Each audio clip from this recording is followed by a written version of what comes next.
Your Honor, please, for purposes of identification, this again is a stipulated common exhibit.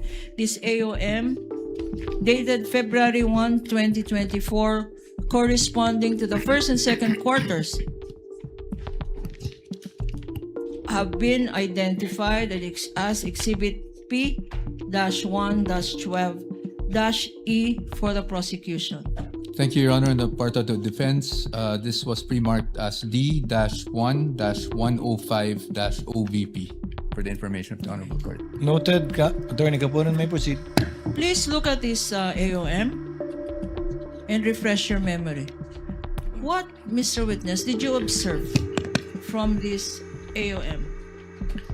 Yung findings po or observations namin, una po, hindi po nag-submit ng documentary evidence of payments si OBP for the first and second quarters of 2023. Pangalawa po, based on their accomplishment report, meron kasing nakalagay as payment of rewards pero wala pong sinubmit si OBP na any document evidencing the success po, which is in violation of the item 4.8.5 of the joint circular. Your Honor, for the better appreciation, Your Honor, and with your permission, this is being flashed on the screen. The findings made are boxed in red, Your Honor. So yung second finding mo, una, ulitin natin. Yung una po ay walang sinubmit na documentary evidence of payment si OBP for the first and second quarter of 2023. Ano pa? Pangalawa po, dahil may line item for the payment of rewards sa kanilang accomplishment report, wala po silang sinubmit na any document evidencing the success of the information gathering or surveillance activities on account of the information given by the informer in violation po nung item 4.8.5 of the joint circular. Meron mga, before you go to your next observation, Mr. Witness, merong mga amounts stated dyan. For the record, can you read these amounts and what periods they correspond to in terms of payment of rewards? Based on this AOM po, yung 15 million pesos ay binayad as payment of reward noong February 6 to March 29, 2023. At yung 12 million pesos naman po ay binayad as reward noong April 25 to June 30, 2023. And nakalagay dito, non-compliant with item 4.8.5.B of the joint circular. Why is this non-compliant based on your submissions in your AOM? Yung item 4.8.5.b po kasi, yun yung documentary evidence o yung document evidencing the success of the information gathering or surveillance activities. Pero since wala po silang sinubmit na document na yun, hindi po nag-comply yung kanilang payment of rewards dun sa requirements ng joint circular. Para maintindihan natin, kasi medyo technical to, no? Ano yung evidence of success? Ano ang kino-consider ng office mo na evidence of success? Actually, based dun po sa joint circular, walang any specific document na na-mention. Pero kasi ang tinitingnan po namin is dapat merong causal link yung surveillance activity, yung successful surveillance activity or information gathering at saka yung information given by the informer. Hindi ba confidential itong information na rini-require niya? Confidential ba to? Yung tinatawag mo na causal. Cause at saka effect. Yes, ma'am. Hindi ba yan?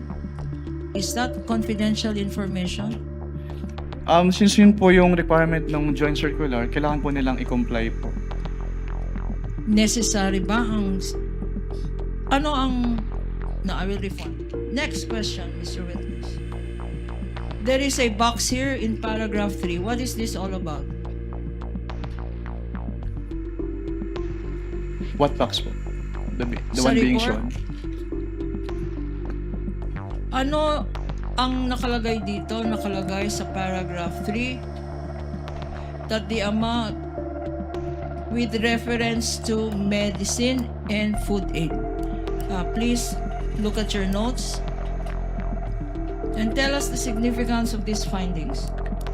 Nakalagay po dito sa number 3 na merong items for the provision of medical and food aid at payment of incentives for traveling relative to the confidential operations ng agency doon sa kanilang first and second quarter accomplishment reports. Okay. Meron mga amounts indicated dito, pakibasa. Yes, ma'am. For the accomplishment report for the period February 6 to March 29, 2023, Magkano to?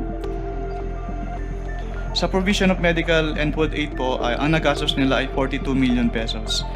Tapos sa accomplishment report for the April 25 to June 30, 2023, yung nagastos po nila for the provision of medical and food aid ay 40 million pesos po.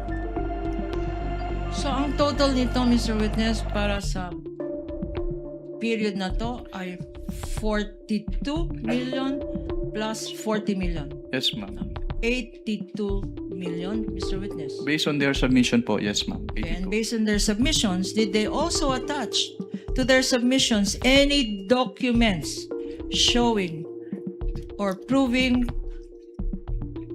payments for medical supplies or food supplies? Wala po.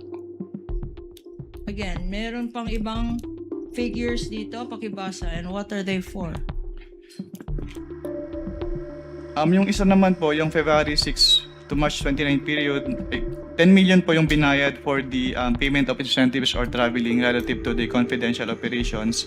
At for the period naman po na April 25 to June 30, 2023, may binayad po na another 10 million for the payment of incentives or traveling relative to the confidential operations.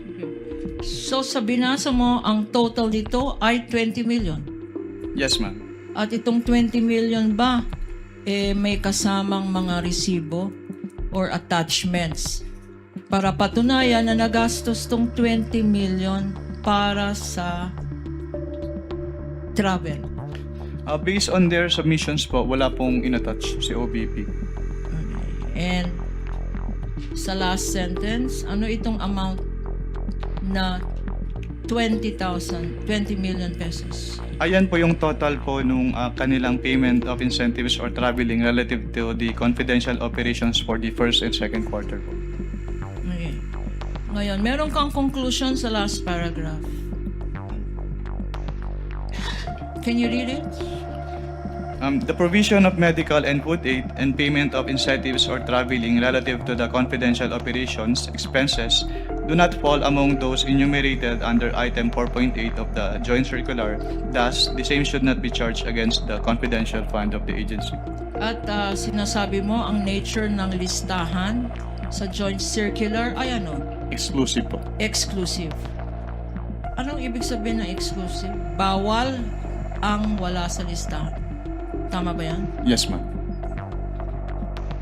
Another box item is paragraph number 4. Please refer to your notes as shown on the screen. Anong significance, if any, nitong finding mo sa AOM? Under number 4 po, hindi po naka-indicate sa kanilang physical and financial plan yung specific confidential activities na kanilang paggagamitan po ng kanilang pondo in violation of the item 4.2 of the joint circular. Okay. Itong physical and financial plan, identified to at stipulated document ito, tama? Yes, ma'am. Okay. Ngayon, ano ba dapat pag tinitignan ng isang physical and financial plan? Ano ba ang hinahanap dyan? Tinitingnan po Kasama na... ba dyan? Sakop ba niyan ang Christmas party? Paulit po ng tanong. Kasama ba sa physical and financial plan ang Christmas party? Yung agency po ang makakapag-answer niyan. Okay, Kasi kasama ba dyan? yung physical and financial plan po kasi ay ginagamit nila to support their allocation. Okay, kasama ba dyan tree planting? It is outside po my authority to answer that since agency lang po ang makakasagot niya. Okay, kasama ba dyan ang magbibigay ka ng awards? In the nature of your definition of confidential funds, are these activities considered confidential activities? As answered, Your Honors, it is beyond the witness authority to If he determine. knows, Your Honor. If he knows, He's competent. He's a competent witness. He's the one who personally evaluated, and he's also a witness may lawyer. answer if he knows, Mr. Wamel. You may answer if you know. If I am to relate po yung sinabi nyo dun sa item 4.8 of the joint circular, hindi po kasama yung mga binanggit nyo dun sa allowable expenses po ng confidential fund. Thank you, Mr. Witness. Punta naman tayo sa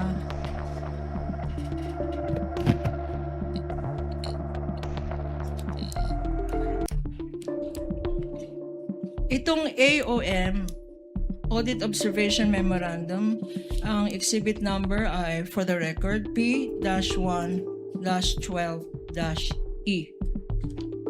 Mr. Counsel for the respondent, this is a common exhibit. Already stipulated and the counterpart exhibit marking by the respondent was already given for the record. After receiving...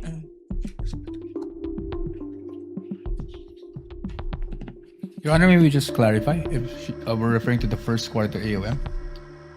She's referring to the First and second. respondent's D-1-105-OVP. Thank you, Your Honor. Your Honor, for clarity's sake, the first and second quarters are covered by only one audit observation memorandum, which this witness just testified on. Yes, counsel. The counsel for respondent confirms that. The presiding officer confirms that as well.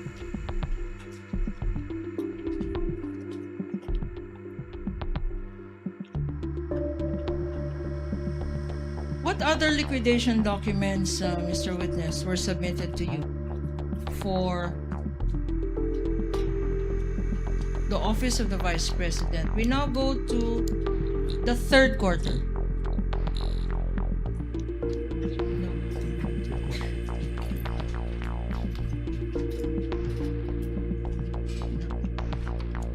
The findings on liquidation.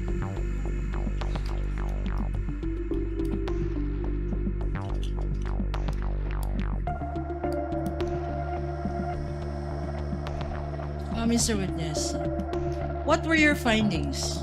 Because this covered the first and second quarter. Ano naman ang findings mo tungkol sa third quarter Sa ng Office of the Vice President? Sa third quarter po ng third quarter cash advance and liquidation po ng Office of the Vice President, ang naging findings po doon ay una, hindi nag-submit si Office of the Vice President ng kanilang documentary evidence of payments para sa kanilang third quarter liquidation, which is violation po ng item 4.12 of the joint circular. Yung kanilang accomplishment report ay merong payment of reward, pero hindi po siya substantiated ng any document evidencing the success of the information gathering or surveillance activities on account of the information given by the informer, which is in violation of the item 4.8.5b of the joint circular. At pangatlo po, Your Honor, may I be allowed po to refer to the AOL for the With complete the permission of the presiding, enumeration po of the findings. may the witness refer to his notes Counsel, to Your Honor. refresh his memory. Maybe just clarify on this matter, just a brief, because yes, yesterday, what is the comment of counsel for yesterday respondent? I remember that the witness was only in ICFAO until February 2024. Is that correct? Maybe check the record if that is correct. Yes, Your 2014 to 2024. That's what he said. Okay, so this AOM for the third quarter was issued August 8, 2024, Your Honor. So he is referring to something that he has no personal knowledge of. What month did you leave? What month did you leave COA ICFAO, Mr. Ramil? February of 2024 po.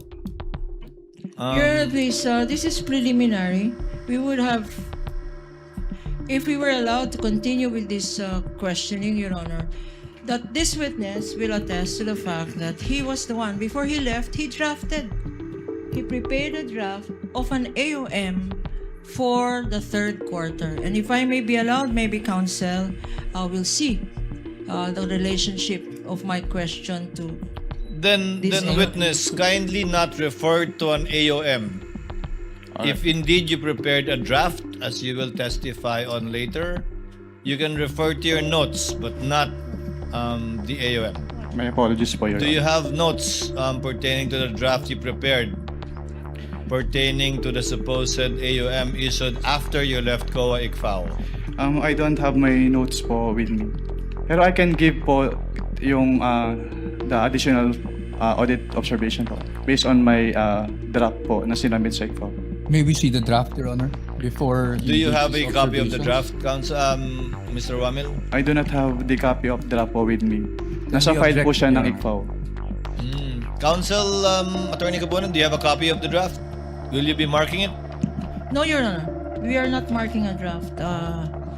We are just eliciting from this witness testimonial evidence that before he left, he did prepare a draft which he turned over to his successor in the position, Your Honor. And this will be testified to by our next witness, Your Honor. But witness is not allowed by the court to refer to the AOM issued after he already left the office. If he did not bring his notes, then he cannot refer to any other document while he is testifying.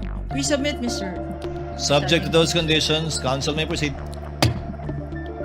Your Honor, please, we have finished with the Office of the Vice President for the last quarter of 2022, the first, second, and third quarter, and all the liquidation reports submitted by the respondent Vice President to the COA ICFAO office. Your Honor. We will now go to the Department of Education.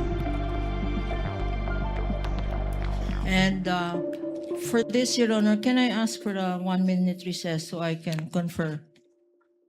Just 1 minute, Your Honor. 1 minute recess is granted.